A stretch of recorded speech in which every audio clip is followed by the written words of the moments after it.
Ladies and gentlemen, my heart is heavy today with a message I believe is crucial for each of us to hear. It's a message that challenges the way we see kindness, the way we use it, and the way we express it. Too often, in the world today, we're taught to be kind to everyone, to put everyone else's needs above our own, and to wear the mask of kindness like a badge. But I stand before you today to tell you something important.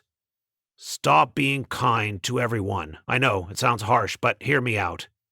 The truth is that kindness, while valuable, is often misused, misunderstood, and ultimately, it's not always the right answer. We live in a world that tells us we must be kind to everyone, always. It seems like a simple message, doesn't it? But here's the truth. Kindness without boundaries is not kindness at all. It is self-sacrifice to the point of destruction. Consider this. You cannot pour from an empty cup. If you are constantly giving your energy, your time, your care, and your heart to everyone around you, without first protecting your own well-being, you will find yourself drained and hollow. Take the example of a mother, someone we often consider to be the embodiment of kindness.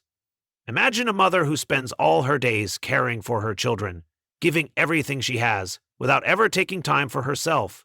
What happens to her? Eventually she burns out. She becomes bitter, exhausted, and less effective in her ability to care for others. We need to understand that true kindness is rooted in respect.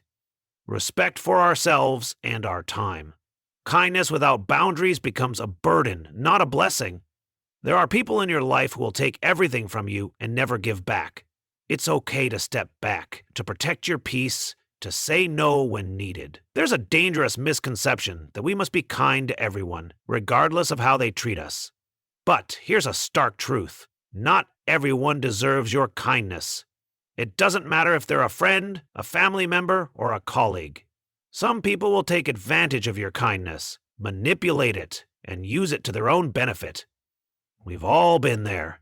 The friend who promises to support us, but when we need them most, they vanish. The coworker who smiles at us, but undermines us at every turn. The family member who takes, but never gives. These individuals, while they might need kindness, have shown us that they do not deserve it in the way we are offering it. There's a time to be kind, and a time to draw the line. Jesus himself was kind, but he also wasn't afraid to speak truth, to challenge, and even to turn away from those who sought to use him for their own gain. If you give kindness to everyone indiscriminately, you may find yourself nurturing a toxic environment, one where your energy is siphoned away without anything in return.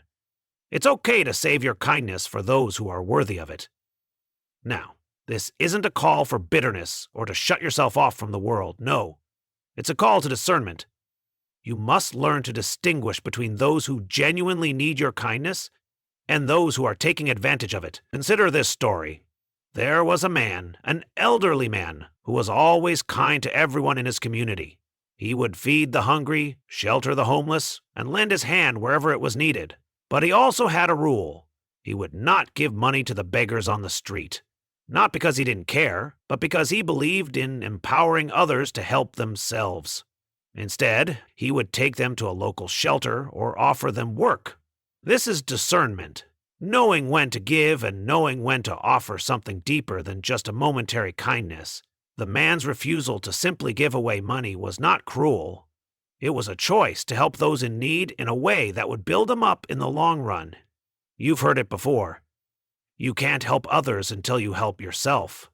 This isn't just a catchy phrase. It's a vital truth. The cost of overextending yourself for others, without consideration for your own well-being, can be devastating. There's a story of a doctor who spent so many years working long hours helping others that he forgot to take care of himself. He was always there for his patients, always ready to answer the call, always on the front lines. But over time, he became physically and emotionally drained. Eventually, he burned out, and his ability to help others diminished. When we overextend ourselves, we lose sight of our own needs, and we lose the strength to continue serving others. The act of being overly kind to everyone is often a subtle form of neglecting ourselves. The very kindness we give becomes a source of harm because we forget that we too are human. Being truly kind means being truthful. And sometimes the kindest thing you can do is not to offer a smile or a helping hand, but to speak the hard truth. There is power in telling people what they need to hear, even when it's uncomfortable. Think about the mentor who told a struggling young person, "You need to work harder. You need to push yourself beyond the limits you've set." At the time, that might not have felt like kindness. But years later, that person would look back and recognize that truth as the catalyst for their growth. Kindness doesn't always look like a hug or a pat on the back. Sometimes it's a firm word, a challenge, or a call to rise up to something greater. So, my friends, let us stop being kind to everyone. Let us stop the false notion that kindness is always about being nice, being polite, and never saying no. Kindness, when used properly, is a tool of transformation. It is a powerful force when it is rooted in truth, discernment, and respect for boundaries. Kindness isn't about making others comfortable with your behavior, nor is it about always saying yes to others. It's about knowing when to give, when to step back, and when to say no in love. If you want to be the best version of yourself, if you want to make a real difference in the lives of others, stop being kind to everyone. Be kind to those who deserve it. Be kind to those who will grow from it. Be kind to yourself, so that you have the strength to continue loving and serving the world. The road to true kindness starts with courage. The courage to say no, to establish boundaries, and to protect your soul from becoming weary in doing good. May we have the wisdom to practice true kindness, with strength and with discernment, for we are called not just to love others, but to love ourselves first. Thank you.